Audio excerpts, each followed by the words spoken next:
खुशियों के लिए अपने दिल को शुद्ध करना पड़ता है। खुशियां तभी आती हैं जब मन प्रेम से भर जाता है।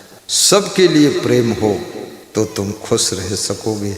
अगर एक के लिए प्रेम है, दूसरे के लिए द्वेष है, नफरत है, ईर्ष्या है, जलन है, क्रोध भरा हुआ है, तुम खुश न रह सको। खुश रहने के लिए मन को निर्मल बनाना पड़ता है। मन का कचड़ा, लफड़ा, झगड़ा, रगड़ा सब खत्म करना पड़ता है। मन को समझाना पड़ता है, मन को सुधारना पड़ता है, मन को संभालना पड़ता है। और याद रखना, बड़ी बड़ी फैक्ट्री संभालना आसान है, देश को संभालना आसान है, प्रदेश का मुखिया बन करके प्रदेश को संभालना आसान है, सीएम पीएम बन करके देश प्रदेश संभालना आसान है, कलेक्टर पलक्टर बन करके जिला संभालना आसान है। लेकिन याद रखना, अपने छोटे से मन को संभालना बहुत कठिन है। और जिसने मन संभाल लिया उसकी जिंदगी खुशियों में डूब जाती है, खुशियों में डूब जाती है।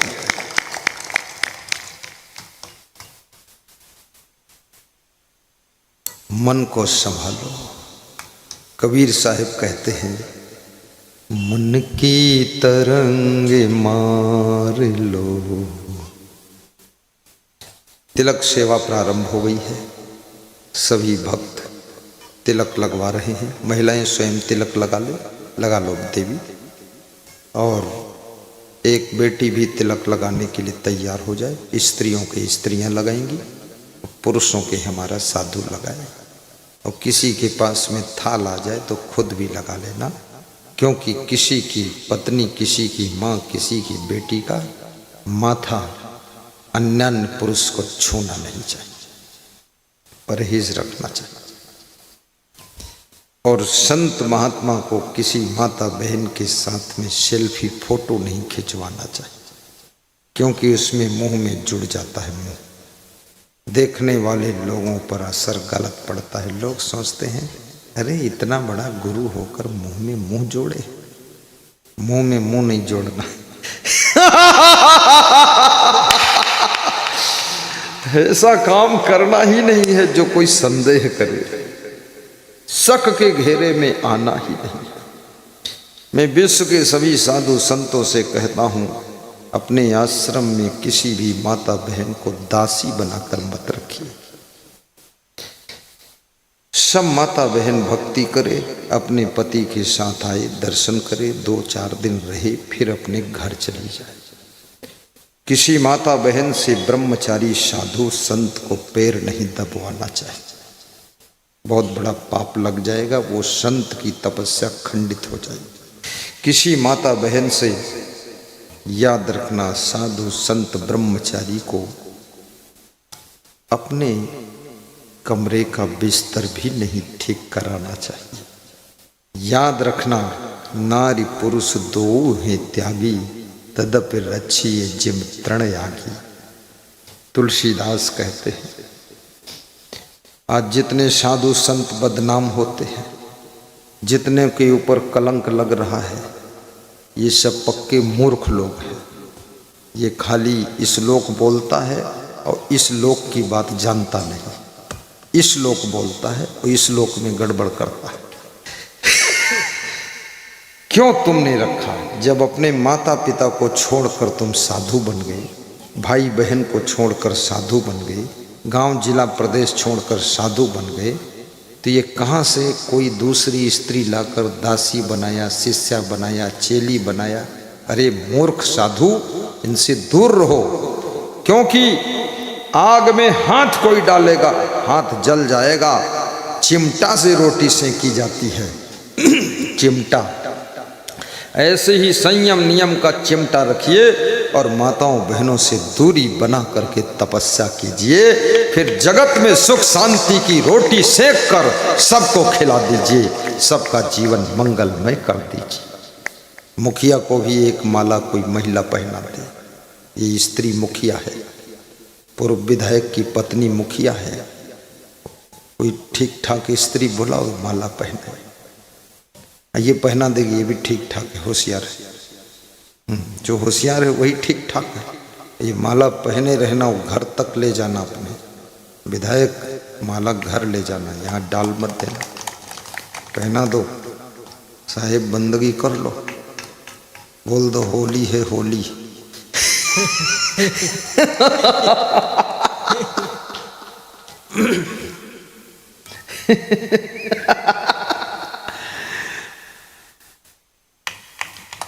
पहना दो, कार्ड लगा लो। क्या नाम है इनका? ये भी मुखिया है, हाँ? श्रीमान सुरेंद्र यादव पूर्व विधायक महिषी, उनको आशीर्वाद। श्रीमती अनिमा देवी वर्तमान मुखिया घोग संघ, आशीर्वाद। विधायक जी की धर्मपत्नी श्री दीनानाथ यादव पूर्व सरपंच घोग संघ। दीनानाथ खड़े हो। हाँ, दीनानाथ को भी एक छोटा माला पहनो। मुखिया मोहम्मदपुर, मुखिया संघ जिला अध्यक्ष सहरसा। क्या नाम मुखिया? नाम नहीं लिखा।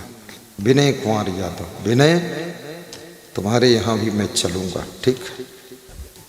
अगले साल मेरा प्रोग्राम तुम्हारे यहाँ होगा। दाल चावल सब्जी रोटी तुम्हारी छकूँगा चल के, ठीक? अभी से मन बना लो, बचोगे नहीं, बचने दूंगा नहीं। कौशल जी, ये क्या है? भीम पहलवान। अरे ये तो अच्छा है, तो मेरे को तुम कंधों पे बिठा के ले चलना स्कूल। बैठ जाओ, बैठो। भीम पहलवान।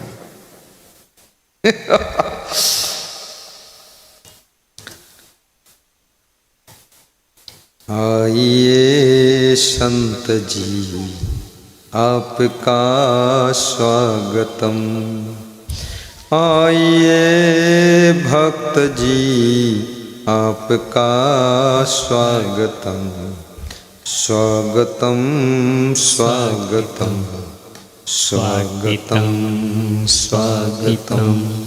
प्रेम से स्वागतम, भाव से स्वागतम। आइए मान्यवर आपका स्वागतम, आइए मान्यवर आपका स्वागतम। आइए विनय जी आपका स्वागतम, आइए सुरेंद्र आपका स्वागतम। अनिमा का स्वागतम, दीनानाथ का स्वागतम, पहलवान का स्वागतम, गुणवान का स्वागतम। आइए भक्त जी आपका स्वागतम, स्वागतम स्वागतम स्वागतम स्वागतम। आइए सद्गुरु आपका स्वागतम, आइए संत जी आपका स्वागतम। बहुत आनंद आ गया। मैं भी स्वागत कर देता, लोग मेरा स्वागत करते हैं, मैं भी कर देता, नहीं तो मेरे ऊपर बहुत ऋण हो जाएगा, इसलिए हम ऋण उतारते। आप आए यहाँ हर कली खिल गई, सूखी बगिया मेरी पुनः खिल गई। चरणों का स्वागतम आपको है नमन, आइए सद्गुरु आपका स्वागतम, स्वागतम स्वागतम स्वागतम स्वागतम। बहुत सुंदर। सत्संग स्थल भी बहुत सुंदर है, बड़ी शांतप्रिय जगह, गांव के छोर पर है। खेतों में हरियाली दिख रही है, गेहूं मक्का सरसों के फूल खिले हुए, प्रेम से भरा हुआ गांव है। हे ग्राम देवता नमस्कार, हे ग्राम देवता नमस्कार।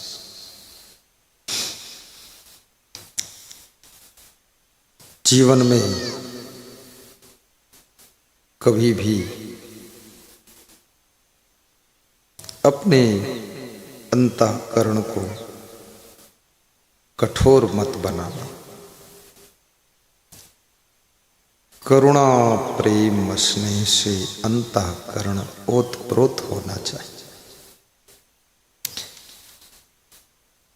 कारुण्यम वाग निष्ठुरा सप्तयिता समिधा श्रिया मित्राणाम चा अनभिद्रोह धृति समो दमः शौचम कारुण्यम वाग निष्ठुर। नीतिकार कहता है जिसके पास में धैर्य है और जिसके पास में समो का अर्थ होता है जिसके पास में खुद के मन को कंट्रोल करने की शक्ति और जिसके पास में दमः अपनी इंद्रियों को नियंत्रण में रखने की सामर्थ्य। एक क्षण इंद्रियों को काबू कर लो, समझा लो, बहुत बड़ी आपत्ति से तुम बच सकते हो।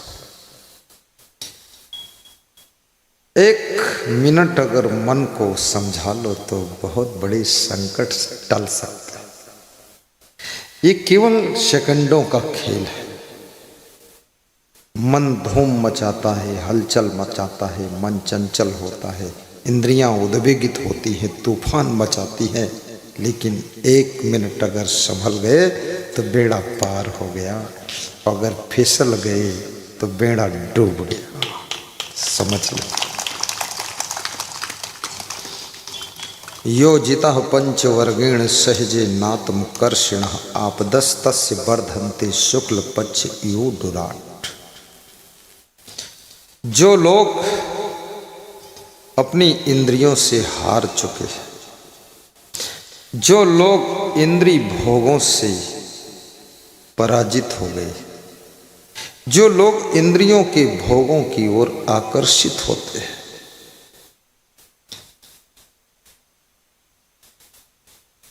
बीमार हैं, डॉक्टर ने कहा है कि तेल वाली चीजें मत खाना, फिर भी ताजी पूड़ी देखकर ललचा जाते, खा लेते।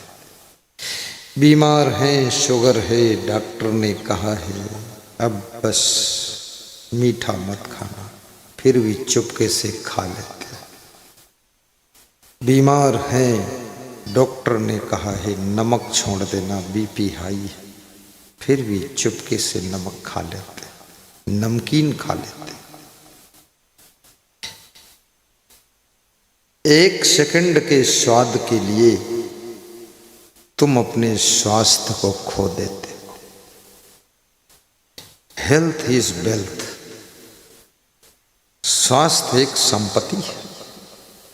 एक तंदुरुस्ती हजार नियामत, एक सेहत हजारों सुख के बराबर। अगर सेहत बिगड़ गई, स्वास्थ्य बिगड़ गया, तबीयत बिगड़ गई तो याद रखना, न महल में सुख है, न कार में सुख है, न कपड़ों में सुख है, क्योंकि पेट में दर्द हो रहा। जिनके दांत में दर्द होता है उनसे कोई कहता मीठा खा लो, पेड़ा बहुत अच्छा, तो हाथ जोड़ते हैं, बोलते दांत में दर्द है। मैंने एक संत से कहा कि ये बहुत अच्छा है, गुलाब जामुन खा लो। बोला दाढ़ में दर्द है, नहीं खा सकता। दूसरे साधु से कहा ये पेड़ा खा लो, जलेबी। बोले दांत में गड्ढा है, उसमें भर जाता है, बहुत दर्द करता है। अरे हमने कहा भारत की सड़कों में गड्ढा है, तेरे दांतों में भी गड्ढा है। कितने लोगों के गालों में भी गड्ढा हो गया है, गाल गड्ढे में चले गए, गाल में गड्ढा। कितने लोगों की आंखें भी गड्ढे में चली गई।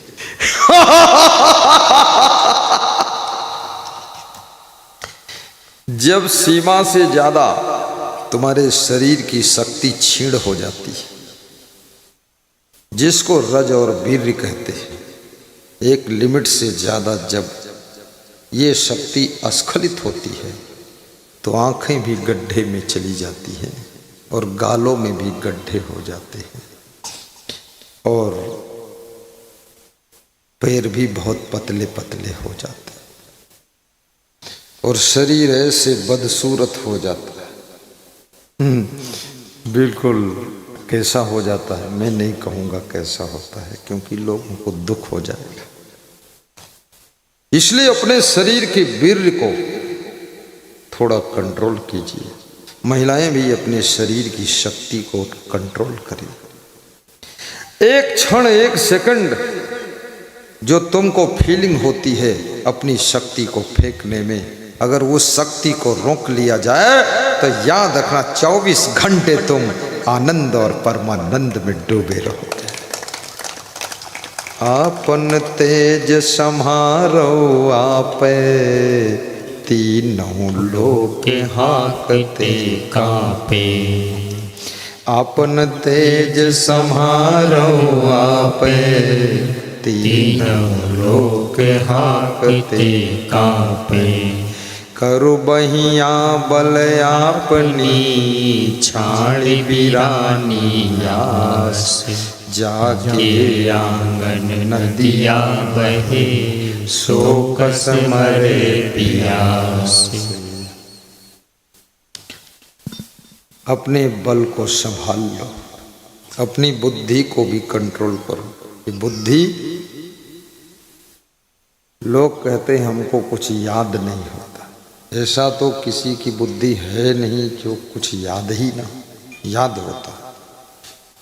तुम याद जो करना चाहते हो वही तुमको याद होता है। बहुत कम पढ़े लिखे लोगों को भी मैंने देखा है रामायण याद है, गीता याद है, भजन याद है। गांव की महिलाओं को तो 100 भजन याद है। वे भजन कहीं किताब में लिखे भी नहीं, एक दूसरे के साथ गा गा कर याद कर लेते। और तुम कहते हो हमको कुछ याद नहीं होता। अभी तुमको भोग सब में कोई गाली दे दे, अपमान कर दे, तुमको 80 साल तक याद रहे और तुम याद कहते होता नहीं, तो याद रहा कैसे? तुम जो याद रखना चाहते हो वही याद रहता है, जिसको याद करना नहीं चाहते वो याद होता ही नहीं है। इसलिए विद्यार्थी को अपने सब्जेक्ट याद करना चाहिए, साधु को स्वाध्याय करके बीजक याद करना चाहिए, विशाल वचनामृत याद करना चाहिए, थोड़ी रामायण याद करना चाहिए, और भक्तों को भजन याद करना चाहिए, और दुनिया की जितनी खुराफात है उसको भूल जाना चाहिए।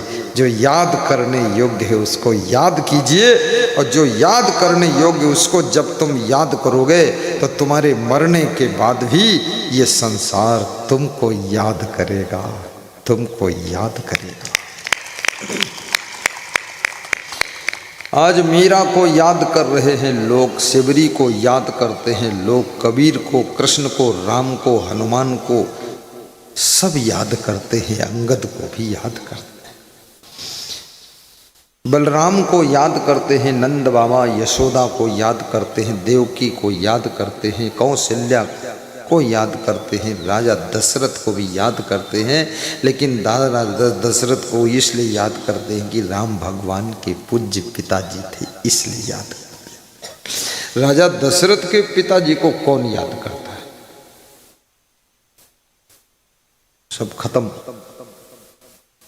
लेकिन राम एक ऐसा पुत्र है जिसकी कीर्ति की किरणें, जिसके यश की सुगंध जगत में फैल गई। तो राम जैसे पुत्र के बाप हैं महाराजा दशरथ, तो बेटे के साथ बाप की भी याद की जाती है। ऐसे महान पुत्र बनो।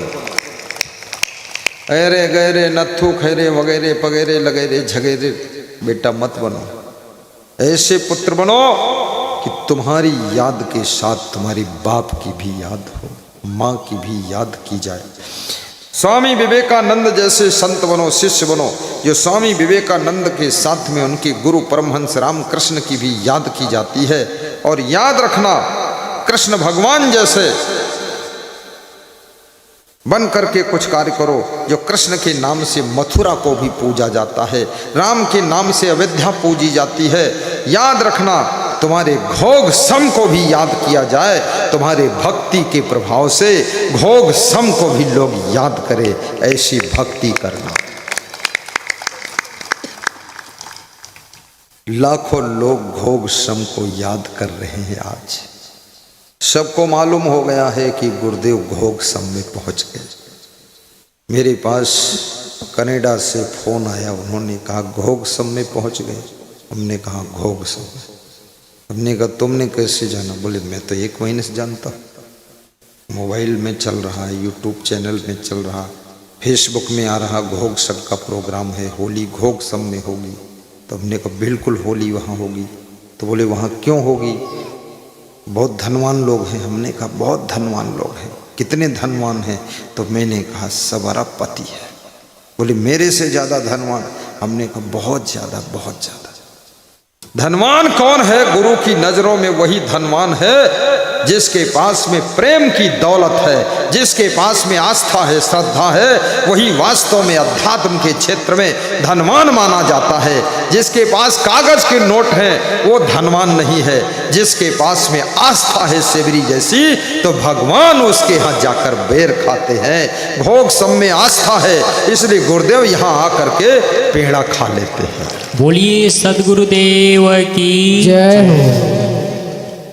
धन केवल नोटों का धन ही धन नहीं होता है।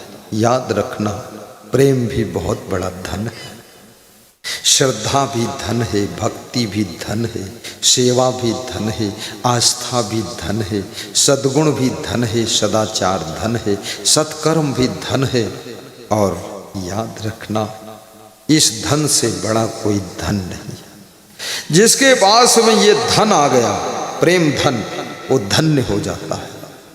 और नोटों का धन कितना आ जाए लेकिन वो धन्य नहीं होता है। जिसके पास में भक्ति आ गई, लोग उसको धन्यवाद देते हैं कि भाई धन्य हो, आपने गुरु जी को बुलाया, बहुत धन्य हो। धन्य होने के लिए प्रेम, श्रद्धा, करुणा, सहनशीलता, गुण, भक्ति के धन को इकट्ठा कीजिए। धनवान बनो, गुणवान बनो, धनवान बनो, गुणवान बनो, गुरुदेव तुम्हारी जय जय हो, गुरुदेव तुम्हारी जय जय हो, हे नाथ तुम्हारी जय जय हो। भक्त क्या कह रहा है?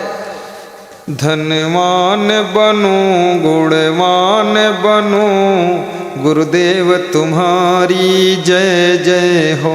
धनवान बनो, गुणवान बनो, मैं महान बनो, गुरुदेव तुम्हारी जय जय हो।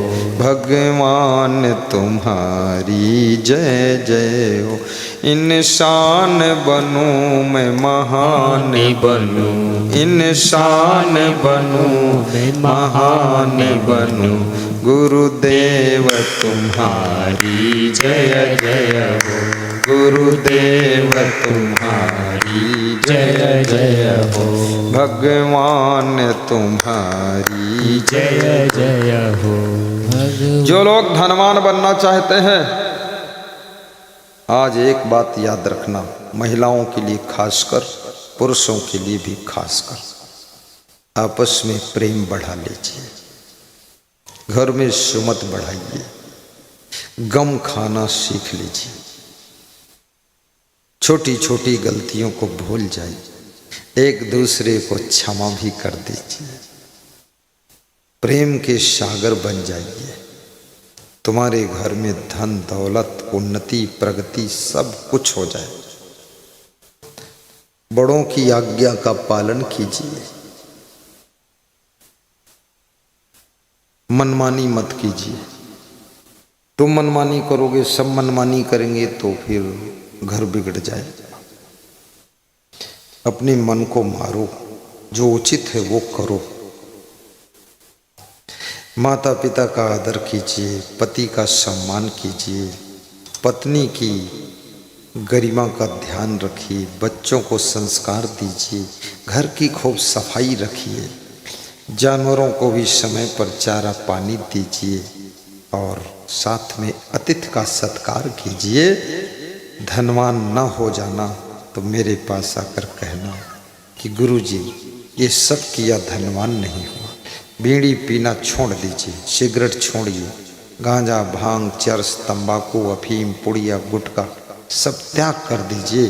केवल दाल चावल सब्जी रोटी दूध घी शक्कर खीर पूड़ी और समोसा खा लीजिए।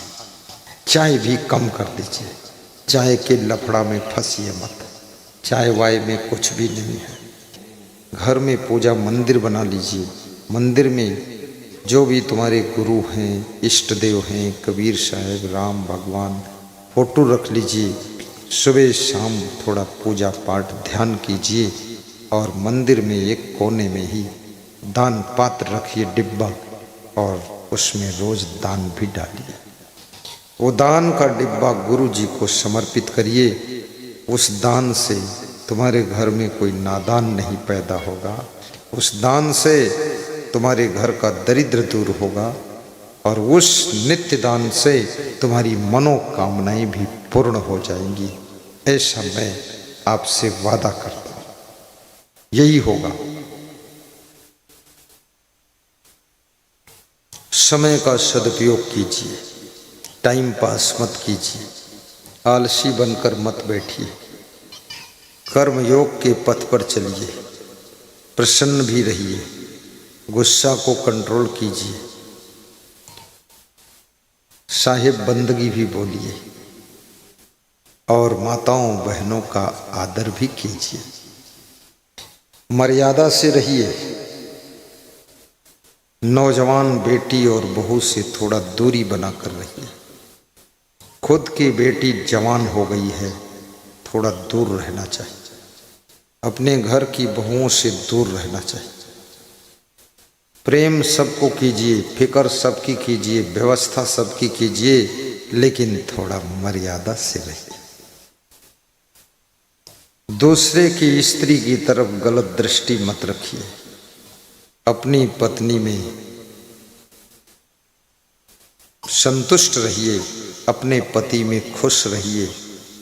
पति को गाली मत दीजिए, पत्नी को मारिए पीटिए मत, थोड़ा गम खा लीजिए। अपना अपना सुधार भी कीजिए, बार बार उसी गलती को दोहराना बंद करिए, क्योंकि बहुत बार गलती करने वाले लोगों के घर में लड़ाई बहुत होती है। घर की लड़ाई बंद कर दीजिए, बच्चों की पढ़ाई शुरू कर दीजिए और खुश होकर के रहिए। भोजन कम कीजिए, भोजन चबा चबा कर कीजिए, भोजन जल्दी जल्दी मत कीजिए और खीर उठाकर पियो मत, उसको भी थोड़ा मुंह में रख कर स्वाद लीजिए और चबा चबा कर खाइए खीर को। कभी कभी फल भी खाइए। सूर्यास्त के बाद फल मत खाइए, सूर्यास्त के बाद सलाद मत खाइए, दोपहर के बाद 4 बजे के बाद दही मत खाइए, आइसक्रीम रात में मत खाइए, स्वास्थ्य बिगड़ेगा। आइसक्रीम खाना है 11-12 बजे खाइए, 2 बजे खाइए। आइसक्रीम कम खाइए, खीरा खाइए, भोजन के पहले खीरा खा लो या साथ में खा लो। खीरा मूली गाजर ककड़ी चुकंदर ये थोड़ा थोड़ा टुकड़ा खाकर सलाद में खा लीजिए दोपहर में भोजन के साथ। इससे पेट में कब्जियत नहीं होगी, पेट साफ हो जाएगा, गैस नहीं बनेगी, पेट में बीमारी दूर होगी। पपीता खाइए, पपीता से पेट के सभी रोग खत्म हो जाएंगे। हरी भाजी की सब्जी बनाकर खाइए, मिर्चा कम खाइए ताकि पाइल्स ना हो, नमक कम खाइए ताकि बीपी हाई ना हो, शक्कर कम खाइए ताकि खुजली ना हो चमड़ी के रोग ना हो। और शक्कर बिल्कुल मत छोड़िए, थोड़ी खाइए भी, गुड़ भी खाइए, थोड़ा नमक भी खाइए, थोड़ी मिर्च भी खाइए, थोड़ी काली मिर्च का प्रयोग भोजन में करिए। अजवाइन, जीरा, हल्दी का भी प्रयोग करिए। दूध को खूब पका कर पीजिए। दूध को भी धीरे धीरे पीजिए, ऐसे गट गट गट गट नहीं पीना है, पेट खराब हो जाएगा। दूध को कम मात्रा में पीजिए, 1 लीटर नहीं पीना है, बस 1 गिलास सुबह 1 गिलास शाम।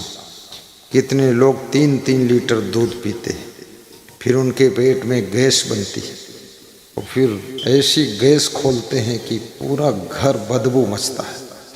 ऐसा मत कीजिए।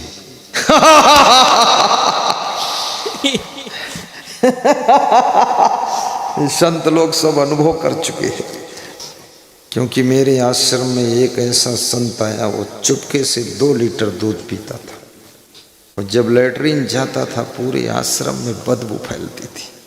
तो मेरे पास फोन आया छत्तीसगढ़ प्रदेश से कि इसको वापस बुला लो, यहाँ मत रहे, पूरा बदबू फैल गई। तो हमने कहा तुम बदबू कहते, वो तो खुशबू बोल रहा है।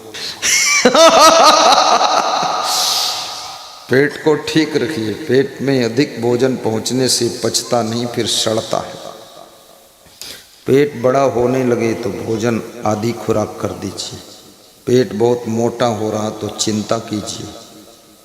पेट इंडिया गेट ना होने पाए, पेट कंट्रोल में रहना चाहिए। कितने लोगों का पेट तो ऐसे हो गया है जैसे ढोल होती। पेट को अलग से लादना पड़ता है, संभालना पड़ता है। इतना मोटा पेट क्यों? कम करो पेट को। पेट बड़ा दिखना नहीं चाहिए। जब स्त्री गर्भवती हो तभी पेट दिखना चाहिए, अन्य समय पेट खत्म। बहुत भारी शरीर मत बनाइए, अधिक से अधिक बस हल्का ही रखो। 80 किलो से ज़्यादा मत बनाओ। एक भक्त जी छत्तीसगढ़ में मिले तो मैंने पूछा कितना वजन है? बोले 1.5 कुंटल है। तो हमने कहा कम करो। बोले 1.25 कुंटल था, 25 किलो कम किया। मैंने और 75 किलो और कम करो। बोले मर जाऊंगा लेकिन कम नहीं हो पाएगा। डॉक्टर ने कहा चावल मत खाइए, चावल बंद कर दीजिए, चावल का लालच छोड़िए। दाल भी बहुत ज़्यादा मत पियो, प्रोटीन अधिक हो जाएगी, गड़बड़ होगा। हंसना भी सीख लो। हंसना है लेकिन फंसना नहीं कहीं। अगर फंस गए तो हंस नहीं पाओगे। किसी के रूप सौंदर्य में भी आकर्षित मत होइए। किसी के रुपये को देख करके लालच मत कीजिए। किसी की उन्नति देख कर जलन मत कीजिए और किसी की गलती पर तुरंत क्रोध मत कीजिए। माफ कर दो, गम खा लो। और आलस्य कभी मत कीजिए, हिल मिल करके रहिए। चींटियों से पुरुषार्थ करना सीखिए, संगठन में रहकर पुरुषार्थ कीजिए। आज ये प्रोग्राम संगठन से हो रहा है, इसलिए इस प्रोग्राम की रौनक अलग ही है। जो लोग अभी इस कमेटी में शामिल नहीं हुए उनसे मैं निवेदन करता हूँ शाम तक शामिल हो जाओ। भले 500 ही दो, लेकिन इसी में जुड़ जाओ।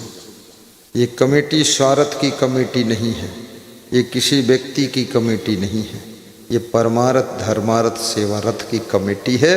ये जन जन के कल्याण की कमेटी है, ये गुरु के चरणों की कमेटी है। और इस सत्संग कमेटी से देश विदेश के लोग प्रवचन सुन रहे हैं, सबका कल्याण हो रहा है। तुमको भी पुण्य मिलेगा, तुम्हारा भी कल्याण होगा। इससे जुड़ जाइए। घर घर के सदस्य जितने घर हैं इस गांव में, घोग सब में, आजू बाजू में, पड़ोसी गांव, तुम भी जुड़ो। सब लोग चाहो कि हम अपने अपने गुरु को बुला लेंगे, नहीं बुला पाओगे, लेकिन जुड़कर बुलाओगे तो खूब बुला लोगे। मिलजुल कर बुला लो। मधुमक्खियाँ जैसे संगठन में रहती हैं, जहरीले फूलों के रस को भी मधुरस बना देती है। चिड़ियाँ संगठन में उड़ती हैं तो लोग देखते हैं, दर्शन करते हैं। चिड़ियाँ एक साथ पेड़ पर सो जाती हैं और सुबह एक साथ जाग जाती हैं और गीत गाती हैं और फिर सब उड़ जाती हैं। दिन भर पेट पालन करती हैं, अपने बच्चों का पालन करती हैं। तुम भी परिवार में संगठन से रहो। तुम्हारे घर में तो ऐसा खतरा है कि अगर एक बहू आई तो सबसे पहले वो टक्कर सासू से लेती, और सासू इंतजार कर रही थी बहू आएगी तो सुख मिलेगा, और बहू आई तो टक्कर मिली। और बूढ़ी सासू, जवान बहू, सासू बेचारी हार गई, कहाँ तक लड़ाई कर। दूसरी बहू आई तो देवरानी जेठानी में टक्कर हो गई, एक्सीडेंट हो रहे हैं। देवरानी जेठानी की लड़ाई में सासू तंग हो गई, आखिर तंग होकर बंटवारा हो गया, सब टुकड़ी में टुकड़ा हो गया। जल्दी बंटवारा भी मत करो, ईमानदारी से रहो, बुराइयां दूर करो, संगठन बनाकर रहो, संगठन की ताकत समझो। संतों में भी संगठन की आवश्यकता है। ये संत जितने घूम रहे अकेले अकेले, मूडी डूडी, पागल जैसे, खोपड़ी गंजी, ये सब मूर्ख है पूरा। संत अगर 50 संत तुम साथ में नहीं रह सकते हो, इसका मतलब तुम धूर्त आदमी हो। संत साथ में नहीं रह सकते हो। सभी संत ज्ञानी है, सभी निर्माणी है, सभी गुणवान है, महान है, वैराग्यवान है, ब्रह्मचारी है, तो क्यों नहीं रह सकते। मेरे साथ में 60 संत रहता है, 60-70। अभी यहाँ भी कभी 25 होते हैं, कभी 30, 31, 35 तक पहुँचता है, यहाँ लाता हूँ। पर कोई पूछता है कितने संत हूँ, 25 बताते हैं। 35 बता दो तो बोलेगा ये जंबो टीम को खाना कौन देगा, इसलिए मैं 25 ही बताता हूँ। भले वो 5 ज़्यादा है तो नाम नहीं लेता हूँ, क्योंकि नाम लेने से लोग प्रोग्राम कैंसिल कर देगा, डर जाएगा कि इतने ये सब खाएंगे यहाँ रहेंगे। तो मैं 25 बताता हूँ तो सोचता ठीक है। कभी कभी किसी को बता रहे तुम्हारे 15-20 संत होंगे तो उसको बड़ी खुशी होती है, कम में निपट गए। और जब हम पहुँचे 30-35 को लेकर तो काउंटिंग कौन करता है, उसी में सब मिक्स हो गए, सब भोजन हो गया। भोजन भी हम स्वयं बनाते हैं, बर्तन भी हम सब लोग स्वयं मांजते हैं, अपने कपड़े स्वयं धोते हैं, अपने कपड़े स्वयं सुखाते उतारते हैं, और अपना कमरा स्वयं साफ करते हैं। आश्रम जैसा स्कूल को रखूँगा, सफाई स्वयं। बर्तन भी हम स्वयं लाते हैं, ऐसा नहीं कि तुमसे करछुल मांगते घूमें। ये पंडाल भी स्वयं साथ में, कुर्सी स्वयं, ये साथ में ही सोफा, ये साथ में चटाई, साथ में कैमरे, साथ में साउंड सिस्टम, साथ में ये व्यासगादी के तखत, साथ में टेबल सिंहासन, साथ में सब कर्मचारी ब्रह्मचारी सब साथ में। ये जमीन यहाँ की है, 1 फुट रस्सी यहाँ की नहीं मांगी गई, क्योंकि झंझट खत्म कर दिया। भगत को परेशान कर दोगे, कहीं ये लाओ वो लाओ, तो भगत गांव छोड़कर भाग जाएगा, हैरान हो जाएगा, प्रवचन सुन ही नहीं पाएगा। तुम्हारी लफड़ा में बाबा जी, ये सब व्यवस्था है, VIP व्यवस्था रहती है, और खर्चा नॉमिनल रहता है। ट्रक गाड़ी भी सब साथ में, ड्राइवर सब साथ में, और हर संत इसमें ड्राइवर है। वो दोनों संत, तीनों संत उधर वाले, तीनों ड्राइवर, तीनों भंडारी और तीनों होशियार है। ये संत ये भी ड्राइवर बनने के लिए उत्सुक है। ये सब मंच संचालक भी है, वो संत बैठे वो भी ड्राइवर, वो संत बैठे सब गायक है, सब कवि है, कविता बनाता और गाता है, वो भी संत होशियार, वो भी ड्राइवर है। अपना काम अपने हाथ कर लो।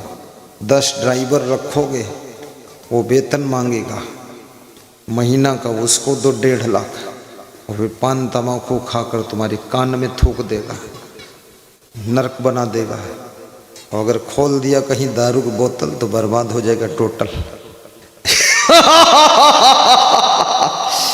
इसलिए अपना काम सेल्फ स्टार्ट रहो, सेल्फ। हम लोग गाड़ी भी खुद धो लेते हैं, झंझट कोई नहीं। आंधी तूफान आ जाए तो इस पंडाल को 5 मिनट में उतार के नीचे कर देंगे, 5 मिनट लगेगा, क्योंकि 20 कर्मचारी जुट जाता है और 20 ब्रह्मचारी जुट जाता है, और 2-4 ये पहलवान जैसे लोग जुटा देता हूँ। बस 5 मिनट में नीचे गिरा दिया। जब तक आंधी आएगी सहरसा से तब तक हम गिराते, और जब ये नीचे गिर गया तो आंधी निकली चली गई। आंधी हमेशा ऊंचे वालों को गिराती है, और जो नीचे हो गए उनसे ऊपर निकल जाती है। इसलिए हमेशा संसार में झुक करके चलो तो कोई तुमको गिराने वाला नहीं है। अकड़ कर चलोगे तो गिरा दिए जाओगे।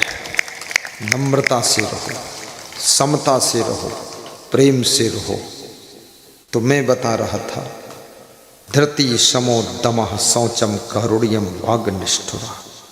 उनके घर में लक्ष्मी आती है, किसके घर में? जिनमें धैर्य है, जिनकी इंद्रियां बस में, जिनका मन कंट्रोल में, और शौचम, जिनमें पवित्रता है, सफाई शुद्धता है, वहाँ लक्ष्मी आती है। लक्ष्मी का दोहा अपनी दीवार पर मत लिखो कि लक्ष्मी जी सदा सहाय। ऐसे सहाय नहीं होती। इतनी मूर्ख नहीं है कि 2 पैसे का गेरू लेकर लिख दो तुम दीवार में सहाय। दीवार को साफ रखो, दीवार में नाक छिनक कर मत चिपकाओ। कितने लोग नाक छिनकते दीवार हम चिपका देते हैं, जब वो सूख जाती है तो चांदी जैसे चमकती है।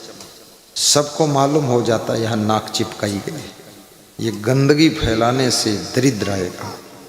कितने लोग तो नाक पोंछ करके अपने पेंट में पीछे लगा लेते, मोहर लगा लिया, पीछे से सब लोग दर्शन कर रहे हैं। बड़ी कीमती नाक है इनकी लगी, रबड़ी बना के लगाया है। कितने लोग महिलाएं अपनी धोती में नाक पोंछ देती है, इधर पल्लों में, और उसके बाद मेरे चरण धोती है तो उसी धोती से चरण पोंछ देती है कि तुम भी ले जाओ गुरुदेव थोड़ा माल, ये मेरी रिजर्व कंपनी का माल है। उसमें भी रबड़ी लगा दिया। सफाई रखो, गंदगी नहीं करना है। रजाई में नाक मत पोंछना, गंदगे पैर गद्दे पर मत रखना, पैर साफ करो। स्वर्ग जैसी जिंदगी जियो। अपने जानवरों को भी स्नान कराओ, बच्चों को भी स्नान कराओ।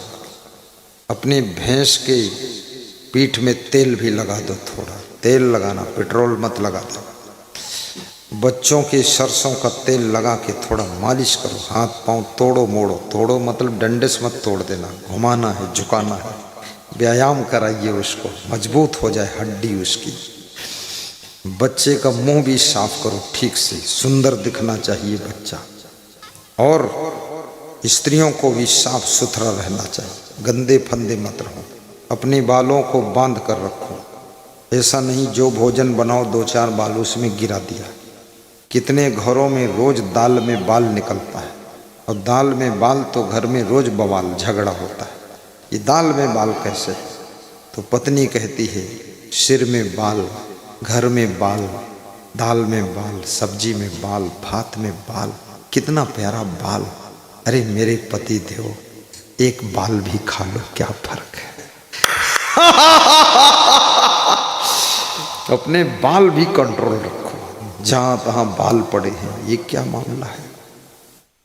कपड़े भी संभाल कर रखो, साफ सुथरे कपड़े पहनो। और अपने घर के बूढ़ों को भी ठीक से स्नान कराओ। भगवान को स्नान कराने का अवसर तुमको जिंदगी में नहीं मिलेगा।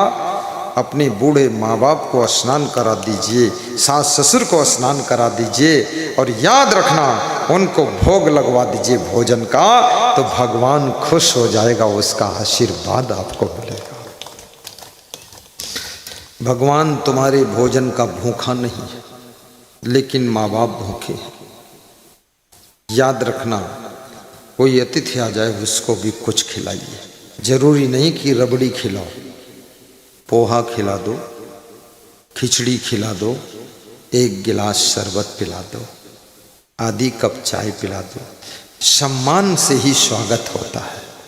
ऐसा थोड़े गुलाब जामुन खिलाओ, घर बिक गया गुलाब जामुन खिला रहे, नहीं। अपने औकात में सेवरी ने बेर खिलाया था, कहीं रसगुल्ला खिलाया था, कुछ नहीं, बेर। हाँ, तुम्हारे पास क्षमता है तो रसगुल्ला भी खिला दो, लेकिन नहीं क्षमता है तो फिर जो है थोड़े में स्वागत कर लो। स्वीकार करो प्रभु, बस मेरे पास जो है शिवरी के 2 बेर खा लीजिए, और कुछ नहीं है। भाव दो, भक्ति दो, भक्ति की शक्ति दो, मुझको इसे के सिवा कुछ नहीं चाहिए। धर्म बड़े दान दो, भक्ति का ज्ञान दो, मुझको इसे के सिवा कुछ नहीं चाहिए। भाव दो, भक्ति दो, भक्ति की शक्ति दो, मुझको इसे के सिवा कुछ नहीं चाहिए। मेरे गुरु हैं जहाँ वहाँ पर अंधेरा नहीं। गा दो, दोहरा दो, डरो मत, शर्माओ मत, गायक बना कर भेजूंगा घर में जाकर फिर गाना। मेरे गुरु हैं जहाँ वहाँ पर अंधेरा नहीं, है सदा सुख वहाँ दुख का डेरा नहीं। पाऊँ तेरे चरण, आऊँ तेरी शरण, मुझको इसे के सिवा कुछ नहीं चाहिए। भाव दो, भक्ति दो, भक्ति की शक्ति दो, मुझको इसे के सिवा कुछ नहीं चाहिए। कुछ नहीं चाहिए, कुछ नहीं चाहिए। प्रेम दो, नेम दो, मुझको इसे के सिवा कुछ नहीं चाहिए। भक्ति का दान दो, मुझे वरदान दो, मुझको इसे के सिवा कुछ नहीं चाहिए। हे प्रभु, मुझे तो आप दर्शन दे दो, उसी से मन तृप्त है। मेरे गांव में चरण रख देना, हम सब ग्रामवासी धन्य हो जाएंगे। दर्शन दे देना उनको जो आपके दर्शन के लिए नेपाल बॉर्डर नहीं जा सकते हैं। उनको आकर इस घोघसम की धरती पर एक मुस्कान, एक झलक दिखा जाना। तुम भगवान के रूप हो हे गुरुदेव, तुम्हारी महिमा है। राम भगवान भी महान संतों का दर्शन करने के लिए प्यासे रहते थे। कृष्ण भी कहते हैं, निरपेक्षम मुनिम शांतम निर्वैरम सम दर्शनम अनुव्रज्या में हम नित्यम पुयते घृण भी। अपेक्षा रहित शांत मननशील प्रसन्न चित्त समदर्शी निर्वैरी संतों के पीछे पीछे मैं इसलिए घूमता हूँ कि उनकी कृपा मिल जाएगी तो मेरा भी कल्याण हो जाएगा। भगवान भी महान संत की कृपा का भूखा है। याद रखना, जिस समय राम भगवान ने दर्शन किया था वाल्मीकि का, भरद्वाज का, पुलकित नयन हो गए। सुचि सुंदर आश्रम निरखी, हर से राजू ने, दिल की सब उलझन मिटी, हृदय में बढ़ा है चैन। भगवान के मन में जो उलझन थी वनवास की, लफड़े की, वो सब मिट गई, मन में चैन आ गई और नैन पुलकित हो गए आश्रम का दर्शन करके। इसलिए आश्रमधारी जो संत महात्मा हैं, कृपया वैराग्य से रहें, ब्रह्मचर्य से रहें, नियम से रहें, संयम से रहें। आश्रम में कुछ और बवाल बकवास ना करें। आश्रम को पवित्र रखो। आश्रम का नाम पवित्र है, पुनीत है। वहां झंझट का काम क्यों करते हो तुम? ए साधु बाबा, सावधान हो जाओ। गृहस्थ आश्रम को भी सुंदर रखो। पति पत्नी उसको लड़ाई का अड्डा मत बनाओ, खुराफाती अड्डा मत बनाओ, दारू का अड्डा मत बनाओ। अपने घर को घूरा मत बनाओ, घर को मंदिर जैसा बना दो। घर में जब गुरु के चरण पड़े तो लगना चाहिए कि मेरा घर ही मंदिर है।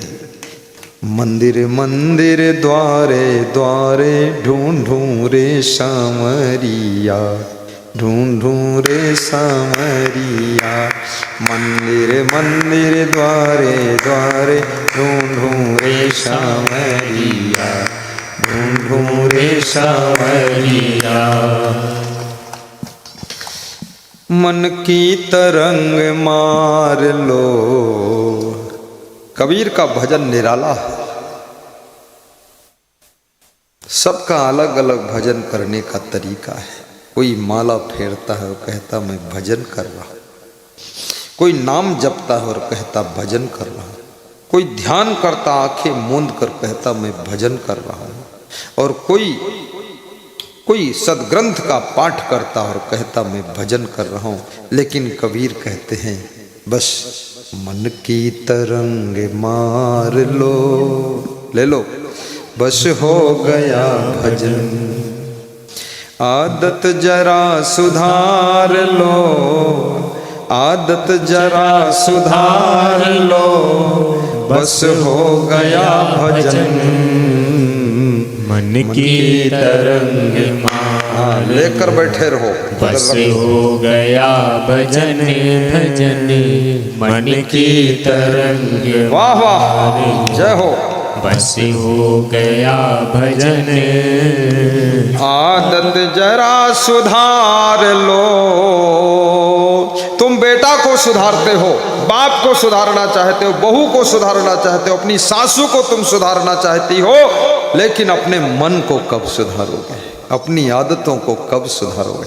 जिस दिन तुम अपनी आदत सुधार लोगे और मन को सुधार लोगे, याद रखना सारा संसार सुधरना शुरू हो जाएगा। आदत जरा सुधार लो, आदत जरा सुधार लो, मन की तरंग मार लो, वाणी जरा सुधार लो, आणी जरा सुधार लो, बस हो गया भजन। मन की तरंग मार लो, बस हो गया भजन। मन एक है लेकिन तरंगे अनेक उठती है मन में। कभी मन में तरंग उठती है साधु बन जाऊं, घर छोड़कर निकल जाऊं। कभी मन में तरंग उठती शादी कर लूं, एक बार देख तो लो इस तमाशा में क्या है। कभी मन में तरंग उठती अरे एक पत्नी में क्या है, दो चार होना चाहिए। कभी मन में तरंग उठती अरे पत्नी वतनी के चक्कर में नहीं पड़ूंगा, पति वती बवाल सब है, अकेले जीवन जीऊंगा। फिर मन में तरंग उठती है अरे एक बार तो देख लेते क्या होता है इसमें। फिर मन में तरंग उठती ये दुकान खोल दूं, वो कर दूं, ये कर दूं, वो कर दूं, घर छोड़कर भाग जाऊं, हरिद्वार चला जाऊं, कमंडल लेकर घूमूं, बाबा जी बन जाऊं। फिर मन में तरंग उठती है अरे घर ही में तीर्थ बनइबे, मंदिर हम काहे को जइबे। फिर घर ही में मन लग गया। ये तरंगों में बहने वाला इंसान कभी सुखी नहीं होता है, और जो तरंगों को मार लेता है उसकी जिंदगी में सुख शांति का रंग बरस जाता है, रंग बरस जाता है। बोलिए सद्गुरु भगवान की जय।